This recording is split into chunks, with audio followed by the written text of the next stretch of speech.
உனக்கு ஏதாவது உனக்கு அப்படி அந்த மாதிரி விழுமா இல்லாட்டி அங்கேயே நிற்குமா? சார் இல்லை சார், எனக்கும் விழுது சார். எனக்கு வந்து பார்த்தீங்கன்னா ரொம்ப சாஃப்டாக கோர முடின்னு சொல்லுவாங்க. எவ்வளோ விழும்? ஒரு 10-15 விழும் சார் ஒரு நாளைக்கு. நான் சொன்னது அதுதானே தமிழ்.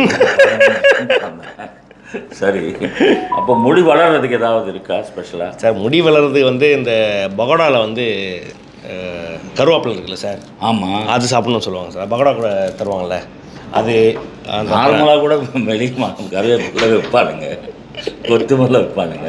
பச்சையாக சாப்பிடணுமா? நீங்கள் திடீர்னு வந்து இப்படி கேட்கும்போது எனக்கு என்ன பண்ணுறதுன்னு தெரியல சார். நீங்களே சொல்லுங்கள். எனக்கு முடி வளர்கிறதுக்கு என்ன பண்ணணும் சார், நீங்கள் சொல்லுங்கள் சார். இருக்கிற முடியை காப்பாற்றிக்குங்க. ஓகே. இல்லாதவங்க சந்தோஷமாக டெய்லி தலைக்கு மேலே குளிங்க.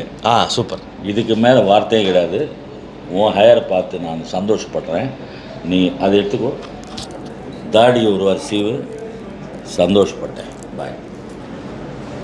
எதுக்கு வந்தார், என்ன சொன்னார், ஒன்றும் புரியலையே. சரி, வெயிட் பண்ணுங்கள், ஏதாவது சொல்லுவார்.